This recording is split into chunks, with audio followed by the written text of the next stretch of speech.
Aimables téléspectateurs, vous l'avez compris, nous sommes déjà dans Ça fait débat. Oui, même avant même de commencer, les invités sont déjà pris avec le sujet du jour. Bienvenue à vous, mesdames, messieurs. Ça fait débat ici chez vous, mais également sur le plateau des Télé 50. Aujourd'hui, nous allons évidemment revenir sur le sujet d'actualité qui est la sécurité. Oui, la sécurité à l'est de la République démocratique du Congo. Vous l'avez vu arriver ici à Kinshasa il y a quelques jours, le président d'Angola, João Lourenço.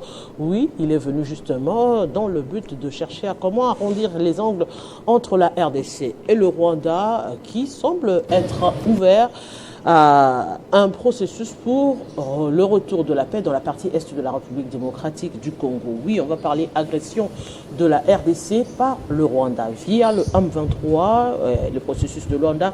Quelle intelligence diplomatique pour sauver justement le pays qui est la République démocratique du Congo. On en parle ici sur ces plateaux avec des invités. Pas les moindres, nous recevons Emmanuel Mozi, des députés honoraires du Nord Kivu. Bonjour et bienvenue à vous. Merci beaucoup. Je suis député en fonction, député provincial du Nord Kivu, élu du territoire de Rutshuru. Monsieur Katalaï, vous aurez à corriger. Monsieur Emmanuel est député en fonction. Oui, député provincial en fonction. Ok. Merci. Nous avons également Monsieur Dieudonné Mouchagaloucha, président du panel des experts de la société civile. Bonjour et bienvenue. Merci beaucoup Arlette. J'en profite pour corriger. Souvent on dit Mouchagaloucha, mais c'est Mouchagaloussa. Ah, sincèrement. Mouchagaloussa. Effectivement. Il est important de bien prononcer les noms des gens. Merci. Merci pour la correction. Également, nous avons Monsieur Christian Choukourou, qui est cadre de l'UNC de Vitel Caméré. Bonjour et bienvenue à vous. Merci madame et je salue tous les téléspectateurs de Télé 50. Également, nous serons rejoints ici sur ce plateau par d'autres invités avec ce éternel problème d'embouteillage à travers la ville de Kinshasa. Un réel problème que Daniel Bumba devrait s'y atteler justement pour tenter de dégager les voies. Nous aurons monsieur Olivier Sambaï, enseignant à l'université et coordonnateur du cercle axiologique de Kinshasa, qui sera de notre, mais également notre invité, M. Donald Kabasele, qui est cadre au sein de l'UDPS.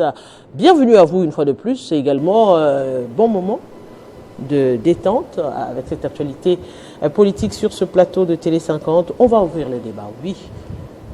Processus de paix, n'est-ce pas une énième rencontre finalement entre les deux pays, la RDC et le Rwanda? Monsieur Magnon. Merci beaucoup, madame.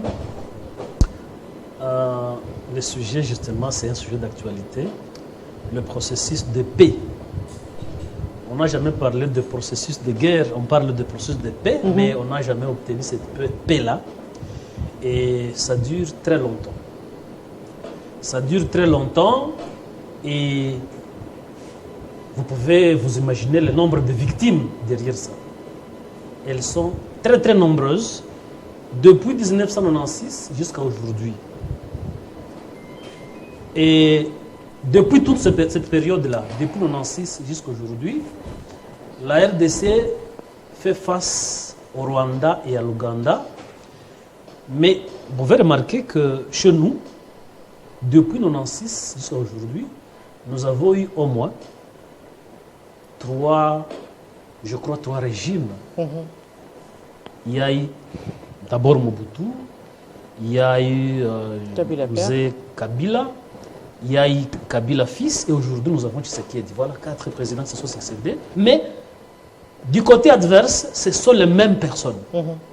Museveni, depuis 1986, avec son NRM, la même politique. Du côté rwandais, Kagame, la même personne avec son 9 pères, avec la même politique et presque avec les mêmes acteurs.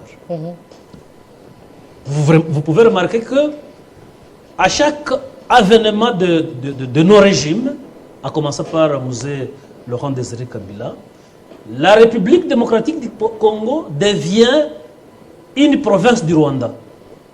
Parce que la plupart, d'ailleurs presque tout le monde de ces présidents, lorsqu'ils accèdent au pouvoir, il y a la main de ces deux voisins. Et lorsqu'ils accèdent donc au pouvoir, les deux voisins sont les parrains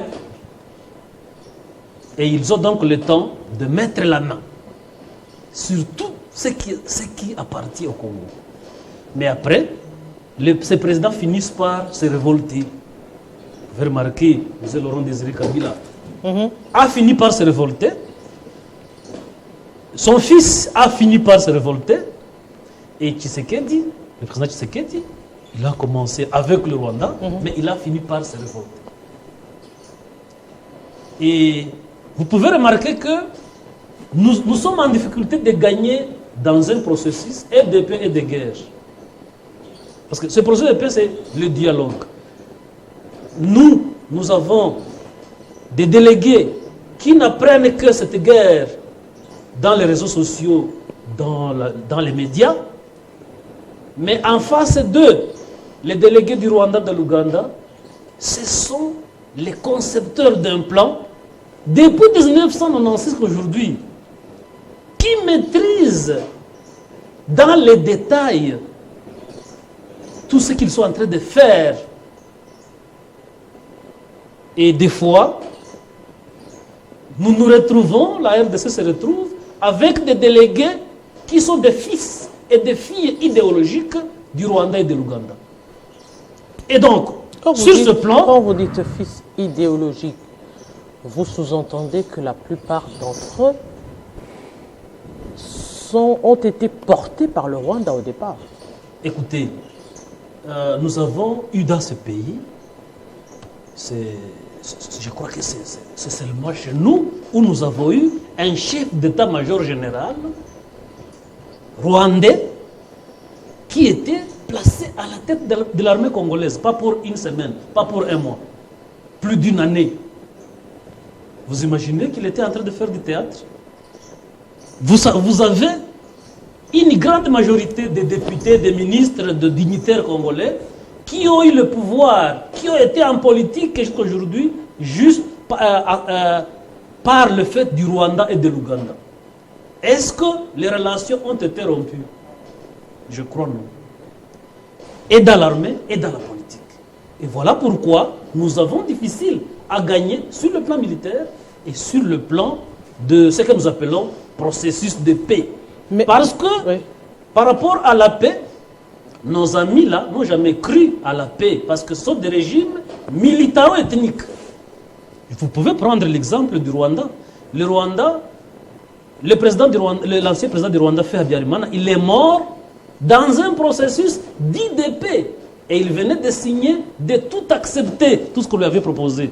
Mais après l'avoir abattu, tout a été enterré. Ce sont des gens qui n'ont jamais cru à ce que nous appelons, nous, processus de paix. Mais M. Chokoro, aujourd'hui, la RDC qui se dit maintenant disposée, ouverte à un dialogue, on a vu la même RDC qui était carrément catégorique pour dire que cette fois-ci, il n'y aura pas de négociations. Eh bien, cette ouverture cache quoi exactement? Non, madame. Le processus de Luanda, parce que c'est de ça qu'il s'agit, devrait, à mon sens, être complémentaire à celui de Nairobi, qui a connu son capotage, parce que le président de la République l'a dit, il a rappelé lors de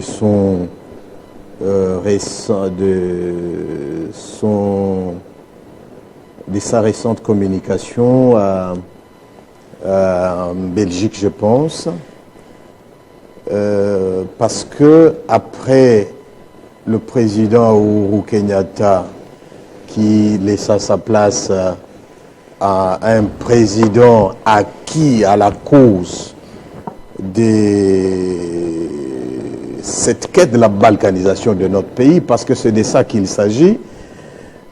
Mon co-débatteur de ce soir a essayé de brocher l'historique du conflit à l'Est, même si on ne peut pas avoir tout le temps, afin d'expliquer exactement ce qu'il y a ou ce qu'il y a eu, parce que lui et moi, on a l'avantage d'avoir vécu ces choses. Nous n'avons pas lu ces choses à l'Internet, ni dans les journaux. Lui et moi, nous l'avions vécu. Il vous a dit qu'il est député de Rutshuru. reconduit parce que chez nous, dans les Rutshuru ou dans les Massissi, il n'y a pas élection. Les électeurs sont dans des cas de déplacés en train de souffrir parce que simplement une nation a conçu un plan et a laissé le Rwanda l'exécuter sur terrain. Le Rwanda aussi essaie en vain, malheureusement, de trouver des Congolais pour l'exécuter chez eux au Congo, tuer leurs propres frères. Et donc, l'Occident a changé de stratégie. Il a parlé d'un certain chef d'état-major rwandais qui a eu à organiser les choses. Exactement, M. Kabila a pensé être aidé par des gens. Arrivé ici, il s'est rendu compte que ce n'était pas de personnes avec qui rester longtemps. Et donc, il a décidé de le chasser. Ils sont partis. De la même chose, Mobutu, qui fut utilisé à un certain moment par ces mêmes lobbies à la base de la même guerre qui se passe chez nous. Vers la fin, après les avoir servis, Mobutu, paix à son âme, s'est rendu compte qu'il n'aurait pas dû jouer ces sales jeux. C'est la même chose. En fait, qu'est-ce que je veux dire par là? Je vais insinuer par là que dans les Congolais, il y a l'ADN quand même de l'amour de ces pays. Et ceux qui pensent, parce que je sais et je le dis, que certains officines internationaux travaillent pour la balkanisation. Cette balkanisation n'est plus une histoire, c'est vrai, c'est pourquoi ils nous amènent dans un embouteillage d'accords. Et les derniers en date, c'est l'accord signé par Kabila. C'est l'accord qui consacre la balkanisation lorsqu'on vous demande une police de proximité. Moi, je me pose la question, de quelle police de proximité il nous parle? Parce que nous avons la police nationale congolaise qui est à Kilwa, qui doit être à Katakokombe, qui doit être à Lomela, qui doit être à Dungu dans les Haut-Ouélé, qui doit être à Bouta dans les Bas-Ouélé. La même police est de proximité, mais on demande à ce qu'il y ait une police de proximité. On demande qu'une communauté ait plus ou moins 45% des postes de responsabilité, des gouvernances dans l'armée et dans la police. On vous demande qu'une partie du territoire soit gérée avec avec un statut spécial. Mais c'est déjà la balkanisation. En même temps, vous avez des hommes politiques ici qui se battent autour de postes. J'ai entendu même une ancienne première dame, excusez-moi, dire que parler des vestes, pendant que nous parlons de la nation, c'est extrêmement grave. Ça démontre à la face du monde combien nous sommes inconscients face à un complot international ourdi et qui est malheureusement en train de prendre corps jusqu'à nous couper une partie de notre territoire. Lorsque vous suivez un Kagame qui s'est fait passer pour un président international des Tutsis, hier c'était de FDLR, avant-hier c'était, je ne sais pas moi, les frontières que les colons auraient déplacées. Aujourd'hui, on nous parle de 130 000 Congolais se trouvant au Rwanda, soi-disant Tutsis. Qui les a identifiés? Monsieur Mushagalusha, on parle processus de paix, il y a la réalité sur terrain, il y a le volet politique de la chose, parce que lorsqu'on entend les invités parler, on se rend compte qu'il y a cette partie, ce côté politique de la chose, où l'on crie haut et fort la balkanisation de la République démocratique du Congo. Mais il y a également les réalités de terrain. Comment arriver à, en même temps, politiquement résoudre la question et, sur le terrain, vérifier que la chose n'existe plus? Parce qu'aujourd'hui, lorsqu'on le dit, on brandit ces accords qui, au finish, ne sont pas favorables à la République démocratique du Congo, qui tend vers une balkanisation de la RDC, qui tend à soumettre la RDC à des conditions parfois qui n'avantagent pas la République démocratique du Congo. Oui, merci beaucoup, Maman Arlette. Je suis très content avec cette problématique, comme vous venez de la décrire là. Si on avait un desk qui peut réfléchir textuellement avec toutes les questions que vous venez de poser là, à chaque question, on donne des réponses. Je crois qu'on peut avoir la paix dans ce pays. Et je m'en vais pour le démontrer sur plusieurs éléments. La première des choses, d'abord, répondant à mon frère et mon ami personnel, Shukuru, à qui on fait avaler des mots quand il vient à la télé, la balkanisation n'aura jamais lieu dans ces pays. Il faut oublier cette affaire. Il ne faut pas brandir la balkanisation comme un instrument, comme un élément sur lequel vous devez faire les chantages, sur lequel vous devez continuer à donner à l'opinion. La balkanisation n'aura jamais lieu dans ces pays. Vous et moi, nous avons l'avantage, heureusement ou malheureusement, qu'il y a aussi mon frère, un député du Nord Kivu, parce qu'il n'y a pas eu des élections là-bas. Donc, vous acceptez, vous, Shukuru, que vous étant ici à Kinshasa, pour aller chez vous, au Nord Kivu, moi, pour aller chez moi au Sud Kivu, je dois chercher un passeport. Donc, nous tous les Congolais réunis, se mettront ensemble pour qu'il n'y ait jamais balkanisation. Elle n'aura jamais lieu. Depuis Lumumba, il avait dit, la balkanisation n'aura jamais lieu dans ce pays. Ça, il faut oublier. Il faut éviter de couvrir vos faiblesses, vous de l'Union sacrée, vous qui nous dirigez actuellement pour dire on va balkaniser les pays, il y a ça, il y a ça, il y a ça. Donc, il faut oublier ça. Et donc, la balkanisation n'aura jamais lieu dans ce pays. Ça, c'est un premier élément. Deuxième élément. L'honorable Emmanuel a parlé au temps des régimes. À l'époque de Kasavubu, les pays étaient unis, vrai ou faux? On avait la République du Congo, comme on l'appelait. C'était un seul territoire. À l'époque de Mobutu, Mobutu était un homme fort. Il savait ce qu'il cherchait. Et il se battait pourquoi? Il se battait pour l'intégrité territoriale. Mobutu avait une vision parce qu'il voulait que la RDC reste indivisible. Et ça a toujours été ainsi, dira tout son règne. Mzee Laurent Désiré Kabila arrive avec la révolution. Après, il a remarqué, il a chassé ceux qui l'ont accompagné pour dire non, vous nous avez aidé à chasser la dictature, vous pouvez rentrer chez vous. Et la RDC est restée un pays indivisible en dépit du RCD, de tous ceux qui sont venus après, qui ont tenté d'émietter. Joseph Kabila arrive au pouvoir, il prend toutes les initiatives. La vision, je pense, je ne suis pas dans sa tête, mais j'essaie d'observer. Je pense que la première mission de Joseph Kabila, ce qu'il avait comme préoccupation, c'était de terminer la guerre et de réunifier les pays. Joseph Kabila a trouvé un pays déchiré. Il faut éviter de tout mettre sur les dos de Joseph Kabila, tout simplement en comparaison de ce que vous n'arrivez pas à faire, vous, de l'Union sacrée. Et donc, Joseph Kabila arrive, il réunifie les pays où il y avait 4 territoires. Moi, j'ai eu l'avantage de participer au dialogue intercongolais à San City 1, 2, Pretoria 1 et 2, et à Vaste Mzee Laurent Désiré Kabila à Libreville. Je connais moi quand même l'historique. J'ai eu ces privilèges-là. J'étais le plus jeune de tous les acteurs de la société civile. Donc, Joseph Kabila a réunifié les pays et il a donné entre les mains bonnement, d'un bon cœur, d'une manière pacifique, d'une manière sincère, d'une manière honnête, crédible encore. Il a remis le pays entre les mains de Félix Antoine Tshisekedi Tshilombo, son Excellence, notre président de la République. Aujourd'hui, le pays est où? Le pays est mietté. Qu'est-ce que le président de la République a fait pour garder l'unicité de ce pays-là? Ça, c'est un premier élément. Ça, ce n'est pas un problème. Il y a des ennemis toujours externes et internes. Et donc, si vous voulez résoudre la question, il faut d'abord voir les causes internes et les causes externes. Les causes externes, vous parlez toujours du Rwanda. J'avais fait une révélation sur ce plateau, madame. Et je crois que beaucoup de gens n'en tiennent pas compte. Je crois que ceux qui nous dirigent ne tiennent pas compte de certains éléments. Ce qui a fait rentrer les M23 au Congo, ce n'est pas les Rwandais, c'est l'Ouganda.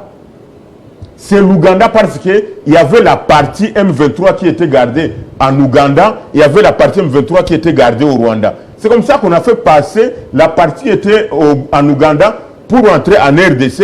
Et finalement, le Rwanda va dire non, comme les autres sont déjà entrés là, moi je remets aussi les autres pour que je ne puisse pas être en deux. Mais malheureusement, on diabolise les Rwandais, on fait la coopération avec les Ougandais. On donne même aux Ougandais les marchés d'améliorer les routes, de faire ceci ou cela. Et on donc il faut éviter de mettre tout sur des éléments que vous pensez être sensibles, que vous pensez être émotifs pour cacher ce que vous avez comme faiblesse. Et donc j'en reviens maintenant pour dire que je pense que ce qui nous manque, maman Arlette, dans ces pays, c'est la vision.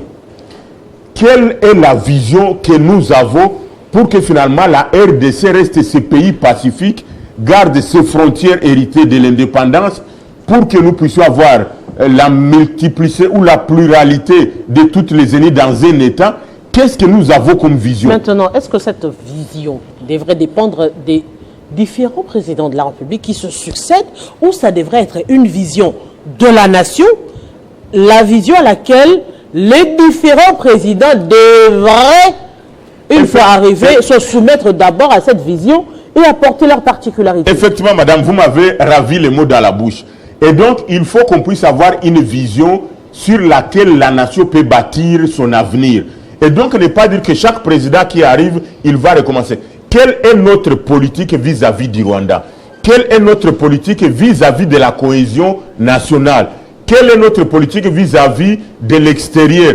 Qu'est-ce que nous avons à offrir aux multinationales qui continuent à armer les Rwandais, qui continuent à armer des groupes armés, permettez-moi cette tautologie, pour venir nous attaquer? Et donc, à un moment donné, mes frères et sœurs, Maman Arlette, Eza Passina Mawa, quand je parle de ça, qu'est-ce que les Rwandais a de plus spécial en termes de nombre d'habitants, en termes de stratégie de réserve minérales, en termes de vision, en termes de ressources agricoles, en termes de ressources minières, si je peux me répéter, en termes de ressources, tout ce que nous avons? Pourquoi ils peuvent, moi, nanayo, azote kabilo koyandako et pas ya voisin, non, voisin azote kabilo koyandako, mais toi, tu ne peux pas vendre ça. L'amour de la patrie. Voilà, l'amour de la patrie, c'est-à-dire que... Ils en ont certainement, apparemment, ils en ont un peu plus. Oui, et donc les Rwandais sont plus patriotiques pour leur pays, plus que les Congolais aiment leur pays. Ça, il faut le dire clairement. Comment se fait-il que Coltez Ayabiso, l'or c'est pour nous, les diamants c'est pour nous, tout ce que nous avons à l'est du pays c'est pour nous? Comment les Rwandais peuvent venir exploiter ça chez nous?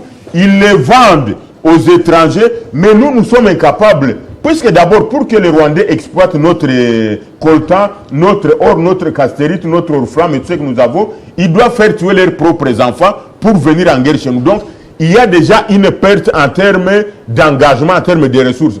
Qu'est-ce qui nous empêche pour aller dire, mon frère qui enseigne à l'université, je sais qu'il peut donner cet élément aux enfants, aux étudiants, qu'est-ce qui nous empêche d'aller voir les multinationales pour lui dire, les coltans, là, vous les achetez au Rwanda à combien? À $4. Oh, comme vous achetez ça au Rwanda à $4, venez chez nous, nous on va vous le vendre à $2. Qu'est-ce qui nous empêche de le faire, Arlette? Et puis on va continuer à accuser les Rwandais tous les jours. Il faut arrêter ça. Il faut arrêter ça. Il faut avoir un que vous de l'union sacrée. Il faut accepter que vous avez... Heureusement, avant les débats, on le disait, le président de la République, que je respecte beaucoup, et je sais qu'il a la volonté d'aider ces pays, il a une vision, mais je pense que ceux qui l'entourent ne l'aiment pas et n'aiment pas ces pays. Ils sont, permettez-moi, une seconde, ceux qui entourent Félix Tshisekedi sont dans la cueillette. Bazouka Kope en Bongo Zap. Où est-ce que je peux avoir $1 million? Mais pour dire qu'ils veulent cimenter leur régime, pour dire qu'ils veulent aider le pays, Bazan Andengue Wanate, c'est-à-dire ils sont dans la cueillette, chercher l'argent. Contrairement à ceux qui entouraient Mobutu, nous avons vu comment est-ce que ceux qui entouraient Mobutu se battaient. Les gens de Mobutu, les militaires, Mobutu disaient Natia Maël Nanga, tout ça. Mais ceux qui entourent Félix Tshisekedi d'aujourd'hui, qu'est-ce qu'ils peuvent vous dire aujourd'hui? Rien du tout. Ils sont dans la cueillette. Mais qui les a appelés autour de lui? C'est lui-même le président de la République. Bien sûr, un président de la République ne peut pas travailler seul. Il n'est pas un magicien. Il a besoin de gens qui peuvent l'aider. Mais ceux qui peuvent l'aider ne l'aiment pas. Ils sont dans la tête. Et c'est ce qui nous amène dans cette situation. Monsieur Olivier Sambaï, qui venait d'ailleurs nous rejoindre incessamment, bonjour et bienvenue à vous. Aujourd'hui, si l'on devrait quand même aller au-delà. C'est vrai, pendant longtemps, on est en train d'incriminer le Rwanda, on est en train d'évoquer l'Ouganda, mais que fait la RDC en contrepartie? Est-ce que la RDC est dans la prévision ou la RDC continue et continuera à subir les différents projets et programmes des pays voisins sur la RDC? Bon, qu'est-ce que la RDC va faire? Je salue tous les co-débatteurs avec qui ça fait très longtemps qu'on s'est vus. Ça fait plaisir de partager ce plateau où nous faisons les débats vraiment républicains, constructifs et avec des propositions, de telle sorte que les dirigeants qui sont en train de suivre puissent les récupérer. Parce que nous devons nous inscrire dans une optique où, en tant que scientifiques, ça soit comme si on avait écrit un livre mis à la disposition du public, que quiconque lirait puisse comprendre exactement les contenus et s'en approprier. C'est la raison pour laquelle on se présente dans cette émission que j'apprécie beaucoup. Alors, qu'est-ce que la RDC doit faire? La première des choses qu'on doit faire, c'est la refondation de l'État. il faut que le gouvernement, l'autorité politique puisse manifester la volonté de refonder l'État. Et la refondation de l'État doit partir premièrement sur la mise en place des valeurs républicaines. Les valeurs républicaines fondamentales sont les nationalismes, le patriotisme. Alors, le patriotisme, comme vous le savez, lorsque la fibre patriotique vibre dans l'âme de tout un peuple, il n'y aura pas la traîtrise. Parce que la guerre à l'Est, il faut qu'on le dise vrai, c'est qu'il y a la traîtrise d'abord comme l'un des éléments fondamentaux. Et lorsque nous allons faire en sorte que la population puisse être remplie de ces valeurs républicaines comme le nationalisme et le patriotisme, ça pourra permettre à ce que l'on ne puisse pas connaître la traîtrise, parce que la plupart de nos frères à l'Est et certains généraux, comme les rapports l'ont renseigné depuis 2012, certains qui achetaient même des armes pour financer la rébellion. C'est ça le problème. Alors comment est-ce qu'on doit arriver à instaurer les valeurs républicaines? Les valeurs républicaines passent d'abord par deux éléments. Il y a l'éducation pour préparer les générations futures, et deuxièmement par les sanctions. Les sanctions. Les sanctions, on doit sanctionner qui? Plusieurs sanctions à la fois. On doit sanctionner tous ceux qui violent les textes existants, ceux qui violent la loi dans tous les secteurs de la vie. J'apprécie beaucoup ce que fait le ministre de la Justice, quand même qu'il y a confusion. Parfois, la justice semble être inféodée par les pouvoirs politiques. Mais avec une très bonne définition des choses, la sanction serait aussi l'élément fondamental de dissuader tous ceux qui versent dans les antivaleurs. Parce que les problèmes congolais, il faut qu'on le dise, c'est un problème des valeurs. Dès lors qu'on aura gagné les problèmes des valeurs, en instaurant comment avoir ces valeurs, avoir ces valeurs du moment où quelqu'un arrive, il sait qu'il n'a que 5 ans, une fois renouvelable. Donc il vient déjà avec l'objectif de... Mobutu a eu à le faire parce qu'il avait 32 ans. Beaucoup de choses. Il ne pensait même pas partir, donc il a eu le temps. Kabila a eu le temps de faire ses réformes parce qu'il a eu 18 ans. Mais disons-nous, les textes déjà que la République a ne permet pas à la personne qui arrive de se dire oui, je viens pour poser les bases. Il n'aura même pas eu le temps à finir à poser les bases, que son mandat sera déjà fini et il va partir dans autre chose. Est-ce qu'au-delà, je reviens encore sur cette question, est-ce qu'il ne devrait pas y avoir des structures un peu, je dirais, je ne veux pas dire un peu plus haut que la présidence de la République, mais des structures d'intelligence qui réfléchissent pour la nation, de manière à ce que les différents présidents qui viennent, ils travaillent dans la continuité d'une vision de 50 ans après, de l'image qu'on aura de la République. Ceci permettra justement d'avoir les réformes qu'il faut, de limiter par exemple les nombres des membres du gouvernement. Ceci permettra de limiter ce que peut avoir un député, ce que peut avoir un sénateur, ce que peut avoir un directeur général des entreprises publiques, de manière à porter une vision dans le futur, parce que cette vision finalement manque, et c'est ce qui fait que chaque président qui arrive avec ses projets, arrive avec ses personnes. Lorsqu'il a l'autre part, l'autre qui arrive, ce n'est pas la continuité, c'est juste le brisement de tout ce qu'il y a eu avant, la contestation même. Qu'est-ce qu'il y a dans le langage des politiques aujourd'hui? Kabila a fait mal, Mobutu a mal fait, Kabila père n'a rien fait. Vous avez synthétisé. Hier encore, ce sera Félix Tshisekedi n'a rien fait, justement parce qu'il y aura un autre. Vous avez synthétisé l'un des éléments de mes pensées. Je l'ai plusieurs fois dit dans ces plateaux. Des émissions à Kinshasa Direct et ici, plusieurs fois je l'ai dit. Nous manquons la logique prospective.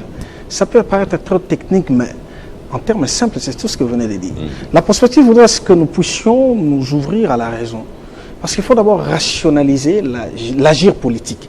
Il faut moraliser les affaires politiques dans notre pays.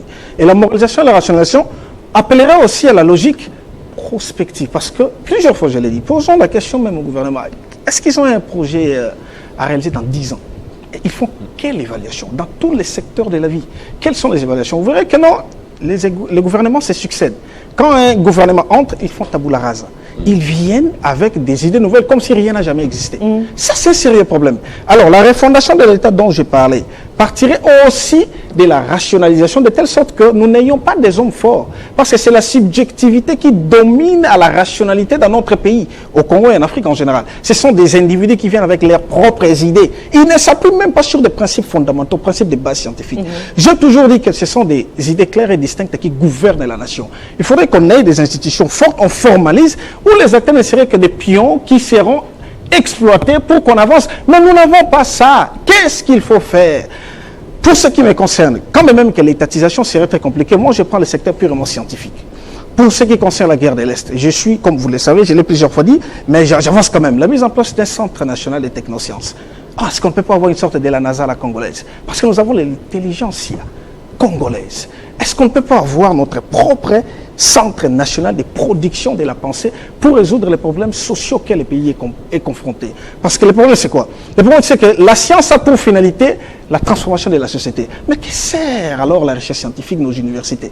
Tous les grands penseurs, c'est quoi la théorie? Parce que tout le monde migre vers la politique parce que c'est les gagne-pain. Le gouvernement devait comprendre seulement. Il faudrait qu'il y ait un père fondateur des idées novatrices qui pourraient permettre à ce que nous puissions avoir les centres de réflexion. Comme vous avez dit, moi je parle des centres nationaux de technosciences. Le document existe, je suis en contact avec l'ambassade de l'Inde, avec les compatriotes de la diaspora. Nous sommes en train de réfléchir comment mettre en place cette structure qui peut vraiment transformer intégralement la société par la production des résultats de la recherche scientifique.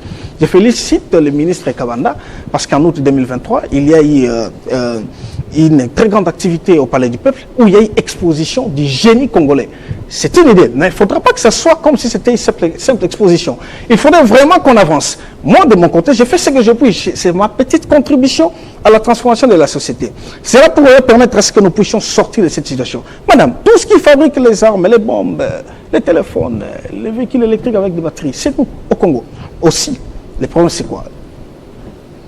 Félix Tshisekedi a fait ce que Joseph Kabila n'a pas fait et est en train de faire. Parce que 18 ans durant, il était peut-être difficile qu'on apprenne que le chef de l'État avait rencontré toutes ces multinationales pour échanger avec des vives voix afin de leur demander de venir s'installer au pays pour ceci, pour cela. Mais vous avez vu, avec ce que fait le président actuel, il essaye d'aller vers eux. Il rencontre ces décideurs. Mais le problème, c'est quoi? Le problème, c'est que lorsque je viens vous voir, je ne parle pas votre langue, je suis comme un étranger. Kagame est très malin. C'est pas pour rien qu'il a opté pour Commonwealth, pour l'anglais comme langue nationale. Parce qu'il entre directement en contact avec eux sans intermédiaire. Alors le président, il y a des intermédiaires. Il peut être accompagné de quelqu'un qui traduit en anglais ce que lui transmet comme un message à Elon Musk, par exemple.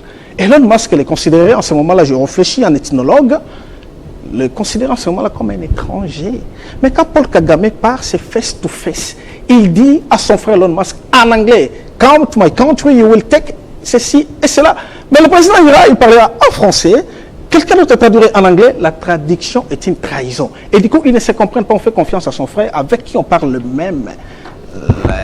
la même langue. On a le même langage, on se comprend mieux. Mais l'autre qui vient avec une autre langue que je ne comprends pas, je vois quelqu'un à côté qui traduit. Les décideurs ne réfléchissent pas comme ça, n'agissent pas comme ça. Mais qu'est-ce qui empêche aujourd'hui? Qu'est-ce qui empêche, Monsieur Emmanuel, qu'est-ce qui empêche à la RDC de se refermer sur elle? Qu'est-ce qui empêche? Parce que les exemples sont légion. Nous avons vu l'Angola qui a eu à décider finalement à combattre pour Joao Lourenço. Aujourd'hui, l'Angola n'est pas l'Angola d'hier, où il y avait des guerres à tout moment, où les enfants n'allaient même pas à l'école. Ils ont dû faire des sacrifices aujourd'hui pour avoir l'Angola qui est aujourd'hui. Il y a les exemples, par exemple, on va le dire, la Chine qui s'est refermée sur elle, qui était hier à la solde des Japonais, des Coréens. Aujourd'hui, la Chine s'affirme en tant que telle parce qu'elle s'est refermée sur elle. Quand vous connaissez que vous avez des potentialités, vous avez des recherches, qu'est-ce qui vous empêche de vous refermer vers vous-même et de tabler sur des stratégies en lieu et place, d'opter par exemple sur cette politique d'aller chercher des négociations? Mobutu, des gens sont venus vers lui parce qu'il était fort, parce qu'on estimait que nous devons aller vers lui. Est-ce que c'est finalement pas cette politique des forts et des faibles? On doit finalement se dire qui sommes-nous, forts ou faibles? Merci beaucoup, madame. Exactement. Lorsque tes enfants sont malnutris avec des chics et tout, vous avez des champs fertiles, vous avez tout, et que vous pensez qu'il faut aller tout le temps chez les voisins au lieu de se concentrer à soigner tes enfants, à aller dans ton champ, c'est une erreur stratégique. Parce que la RDC a toutes les ressources qu'il faut pour qu'elle soit cherchée. Et Je vous dis aujourd'hui, ni n'était le Wazalendo, le Rwanda et l'Ouganda seraient déjà à Kinshasa. Les Wazalendo ne sont pas des Américains ou des Français. Ils ne sont pas des Russes. Ce sont les Congolais, les enfants congolais. Et donc nous avons tout. Mais nous manquons l'encadrement. Et des fois, il y a de monstruosités qui aident les conquérants à pouvoir réussir lorsque vous apprenez qu'un ministre ou un mandataire a détourné des milliards. Ça devient, pour les agresseurs, ça devient un message de sensibilisation. Et on dit aux enseignants, vous êtes ici en train de souffrir, mais vous n'avez pas appris qu'on a détourné 1 milliard ou 10 milliards. Mais vous avez quoi? L'infirmier, des gens... Et un pays sérieux ne peut pas se dire qu'il recrute des gens sans avoir budgétisé toutes ces personnes. Donc vous allez voir, Kabila, avant de partir en 2018, ils ont recruté des milliers de personnes avant de partir. Mais tous ces gens ne sont pas payés. Mais ils vont au travail. Vous allez dans les différents bureaux ici, vous trouvez un bureau où il y a 200 agents, un petit bureau de 3 mètres sur 3. Vous trouvez 200 agents. Certains viennent pour signer, les autres... Et tous ces gens attendent à ce que l'État les paye. Mais ils ont rendu quel service? Et si vous ne les payez pas, bon, vous les avez quand même recrutés et le salaire a un caractère alimentaire. Ce sont des monstruosités. Et là, vous aidez l'ennemi. Et ça, ils ne font pas aller à l'extérieur. Il faut corriger, il faut s'asseoir, étudier l'armée. Mais vous ne sanctionnez par qui? Vous ne sanctionnez pas, pourquoi? Parce que vous êtes dedans. Chacun se retrouve dans ces pratiques. Écoute. Parce qu'aujourd'hui, si on se dit, bon, par exemple, le détournement vaut la pendaison, on n'aura peut-être pas plus de ministres, hein. On n'aura peut-être pas plus de directeurs généraux, on aura, au niveau de la fonction publique, n'en parlons même pas, on n'aura plus d'agents. Donc, vous voulez dire... Et c'est un plaid réellement qu'il faut que la République admette, c'est-à-dire prendre des mesures de recadrage qu'il faut pour accepter de souffrir, de vivre modestement. La RDC a je dirais, des richesses insultantes. Nous avons des riches apparents qui en réalité sont des pauvres et qui volent la République. Oui, l'enseignant l'a dit, il y a 2 éléments importants. Il faut, pour la refondation de l'État, il faut le civisme. Et il faut donc enseigner à la population. La population, c'est y compris ses mandataires, ses députés. Parce qu'en fait, dans la hiérarchie, nous avons d'abord la population, les souverains primaires. Si ces souverains primaires est éduqué et connaît ses droits, la République peut marcher. Même un président ou un député non élu mais proclamé, il peut être empêché de travailler. Et si les institutions savent que la population est éduquée, les institutions, les dirigeants auront peur, vont respecter cette population. Le problème, c'est qu'il faut donc travailler à ce niveau. Mais je dis, le président Tshisekedi, aujourd'hui, il a aussi hérité d'une population qui est ainsi, qu'elle a trouvé ainsi, mais il doit faire des efforts. Parce que, comme l'a dit l'enseignant, il y a de toute façon, il y a des efforts qui peuvent être loués de sa part. Mais il se remarque qu'il est seul. L'homme de la société civile l'a dit. Les autres, à qui il fait confiance, lorsqu'ils arrivent, vous trouvez qu'ils sont ailleurs. Ils ne sont pas avec lui. Et ils se retrouvent dans des scènes de honte. Et pour justement aider nos agresseurs à se refaire la force. Et à ce sujet, je crois que nous devons tous travailler. Et moi, par exemple, mon appel, C'est-à-dire, tout Congolais de toute province devait comprendre que cette guerre le concerne. Celui qui obtient 100 francs, 1000 francs, même si tu es enseignant, tu es dans toutes les catégories, essayez de participer.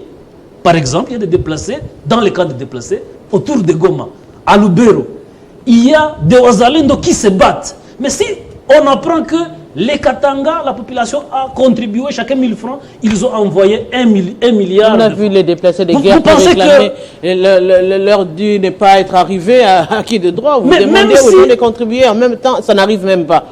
Écoute, ce sursaut patriotique, c'est un message au niveau national, au niveau international et au niveau régional. Le monde comprendra que les Congolais se sont appropriés cette guerre et ça va interpeller les dirigeants parce qu'ils diront ces personnes qui sont en mesure de contribuer pour une cause nationale, elles sont en mesure même de nous chasser si nous nous comportons en irresponsables. Avant de prendre M. Choukourou, est-ce que cela ne veut pas dire que justement il faudrait revoir la question de l'unité nationale qui apparemment actuellement n'existe plus? C'est une question importante et de tous les jours, il faut y travailler, il faut y concentrer le temps et l'énergie. Pour moi, je crois qu'aujourd'hui, si vous êtes dans les réseaux sociaux, vous sentez que la population n'est pas avec le Congo. La population est avec l'ennemi. Donc il suffit qu'il y ait un petit rien, tout le monde commente dans le sens négatif, comme si la mort ou le départ du président signifie la fin de la misère. Comme si la guerre vise le président et non pas les populations congolaises. Et ça, c'est un grand danger. Et le pouvoir doit tout faire pour que la balance penche du côté congolais au lieu d'aller du côté ennemi. Monsieur Choukourou, justement, revenons sur les intelligences diplomatiques qu'il faut pour mieux orienter ce processus de paix, de dialogue entre la RDC et le Rwanda. Non, je vais d'abord rectifier quelque chose qui vient d'être dit sur ces plateaux. La population n'est pas avec l'ennemi du tout. La population est rangée derrière les commandants suprêmes contre l'ennemi, contre l'agresseur, qui ne s'en cache plus, qui commence à avouer effectivement qu'il a des hommes, mais il pose la question, si les hommes sont allés, il nous demande, nous, de nous poser la question pourquoi ils sont là et résoudre le problème pour qu'on lui demande de retirer ces hommes du pays. Vous savez, le problème, c'est celui-là. Autour de questions de notre existence, la légèreté avec laquelle nous traitons ces questions, à commencer par nos dirigeants. Depuis 60, nos dirigeants ont été utilisés par l'Occident, le même Occident, contre nos intérêts, à condition qu'on lui laisse le pouvoir. C'est là où je rectifie, c'est que sur ce que M. Mouchagalousa venait de dire ici, si Mobutu a fait 32 ans au pouvoir, ce n'est pas parce qu'il était fort. Non. C'est parce qu'il était au service. Mais comment ce service après le service, il a été remercié de la même dont tout le monde Monsieur Mouchagaloucha, comment ce service, Kagame adhère à ces services, il évolue dans son pays, il arrange dans son pays, alors qu'il n'a rien. Et ils arrivent à s'entendre. C'est là autant de questionnements qu'on doit se poser. Ils arrivent à s'entendre sur quoi? Sur le Congo? Madame, votre question nous amène à une réflexion selon laquelle qu'il faille parfois refuser de nous laisser utiliser par l'Occident pour ses intérêts contre nous-mêmes et contre notre existence. C'est ça. Et beaucoup de pays qui se sont mis dans cette logique essaient de travailler sur tout ce qui peut constituer de faiblesse ou de murs de faiblesse contre une certaine vulnérabilité de cet Occident. Ces murs peuvent être la sécurité, la défense donc. Ça peut être la cohésion nationale. Regardez les ambassades qui sont ici. Elles travaillent depuis 60, travaillent pour nous diviser. Et nous nous amenons comme des animaux à la boucherie. Pourvu que j'accède au pouvoir. Tout ce que madame l'ambassadeur ou l'ambassadeur ou chargé d'affaires va me demander contre mon pays, je suis prêt à le faire contre mon frère pour le pouvoir et contre les intérêts de ces pays. C'est là le problème. Nos intérêts doivent passer en second plan et laisser les intérêts de la patrie prendre la priorité des priorités. Mais justement, sinon, est-ce qu'aujourd'hui on peut arriver à identifier ces intérêts de la patrie? Parce que lorsqu'on va négocier, lorsqu'on va discuter, c'est par rapport à ces intérêts de la patrie. Aujourd'hui, quels sont les intérêts de la patrie? Aujourd'hui, les intérêts de la patrie, c'est que toutes les frontières héritées de nos pères de l'indépendance soient demeurent telles quelles. Deuxièmement, il ne faut pas qu'on connaisse. Imaginez-vous chez moi dans les Massissi Rutshuru, c'est au moins chaque année que les gens fuient chez eux. Comment allez-vous combattre la pauvreté avec une telle situation où chaque année les gens doivent fuir, chaque année le peu d'infrastructures de santé qui existaient, les écoles doivent être détruites par des bombes de l'ennemi. Chaque année. Et donc on creuse un fossé contre la cohésion sociale. Parce que une population pauvre, je ne pense pas qu'elle puisse réfléchir comme il se doit. C'est autant de questions qu'il faille, sur lesquelles il faille réfléchir. Depuis tous ces temps, que fait le gouvernement de la République aujourd'hui pour permettre à cette population d'avoir un niveau de vie intéressant ou moyen pour résister à tous ces messages? D'abord, je pense que le gouvernement doit travailler sur cet aspect sécuritaire. Pourquoi je l'ai dit? Parce que ceux qui sont à Kinshasa, ils pensent effectivement que la guerre c'est tout à 2000 km. Mais l'argent qui devrait construire le macadam sur Rompo-Willery jusque Barumbu, et là j'interpelle le ministre des Infrastructures, ce n'est pas normal dans une ville qu'on ait des routes comme ça. L'argent qui devrait construire cette route est envoyé à Massissi, à Rutshuru, pour rations militaires, munitions, et tous ces tralala diplomatiques, ça coûte de l'argent. Donc, il n'y a pas que la population de Massissi qui vit cette guerre. Même la population de Kinshasa en paye le frais. Parce qu'en temps normal, cet argent serait servi peut-être à augmenter les volumes de ce que réclament les enseignants. Mais qui explique ça en lieu et place? Ce serait vous, les politiques, qui devraient expliquer ça aux militants. Qu'est-ce que vous expliquez à vos militants? Madame, la réflexion... justement, parce que la réflexion c'est les politiques, pas des partis politiques. Les politiques la réflexion est républicaine. Justement, oui. Qui revendique? C'est très souvent, c'est pas la population, la majorité silencieuse. C'est plus les politiques qui sortent de leur lot pour évoquer, parler des choses. Et lorsque ces politiques parlent en réalité aujourd'hui, quand vous demandez le commun de mortel, ce que vous êtes en train de dire ne sort pas de la bouche des politiques. Dans la bouche des politiques, c'est « il m'a volé mon poste, les poids politiques, je mérite ça, je devrais avoir ça ». Qui devrait faire ce travail de sensibilisateur pour conscientiser la population congolaise, justement, chercher cette unité que évoque M. Emmanuel? Naturellement, ce qui nous dirige devrait prendre la commande de ce que vous évoquez. Parce que, en le faisant, on éviterait de penser. Parce que lorsque vous ne prévenez pas pour un casse.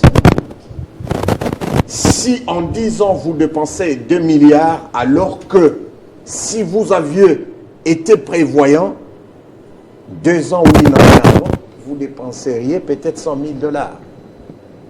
Voyez-vous? Et c'est ce qui nous arrive. Nous sommes dans ce qui est subjectif. Nous sommes dans ce qui est secondaire. L'essentiel, nous mettons de côté. Et c'est là où l'ennemi, justement, l'ennemi se sert de cette question.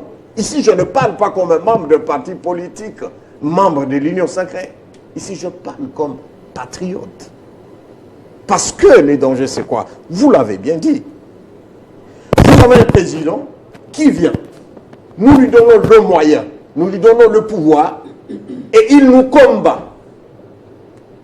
Avec ce pouvoir que nous lui avions donné, et le moyen à disposition. Conséquence, après lui, c'est lui qui vient, il vient balayer ça de revers la main, un autre fait la même chose. C'est pourquoi le pays n'avance pas. Nous devons prendre la résolution aujourd'hui d'identifier tous ces murs-là qui constituent notre vulnérabilité et essayer de le pousser. C'est ce que font les États modernes. Ils essaient de pousser les faiblesses de loin. Et vous avez évoqué l'Angola. L'Angola, il y a 10 ans, c'était un pays pratiquement comme le nôtre. Mais aujourd'hui, il est respecté parce qu'il s'est fait respecter. Nous devons aussi apprendre à nous faire respecter. Nous faire respecter, c'est de pousser ces murs de vulnérabilité. Des détournements. Ça doit cesser. Personne ne nous respectera. Si ça continue comme ça, le matin, vous allez à Washington demander de l'aide. Et le soir, c'est des millions qui sont détournés.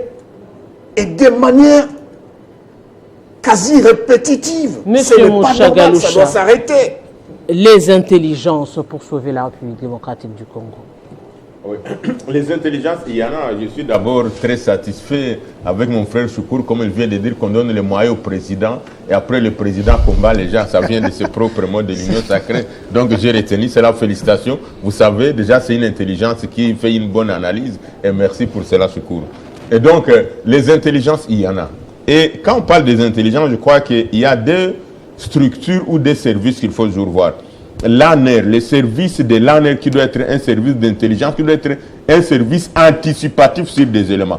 Mais j'ai toujours dénoncé, et je l'ai toujours dit, l'ANER ne peut pas être un service qui va commencer à arrêter les gens parce que je dois à Olivier une dette de $100, $20. Au lieu d'utiliser ces moyens-là pour réfléchir, pour voir comment est-ce qu'on peut travailler sur la cohésion interne, on utilise les agents dans des futilités qui ne vont pas aider la République, qui peuvent être réglées par les principes de droit commun. Et donc, je crois également qu'à ce niveau-là, il faut qu'on arrive d'abord à effectivement avoir une vision par rapport à la situation que nous sommes en train de vivre aujourd'hui.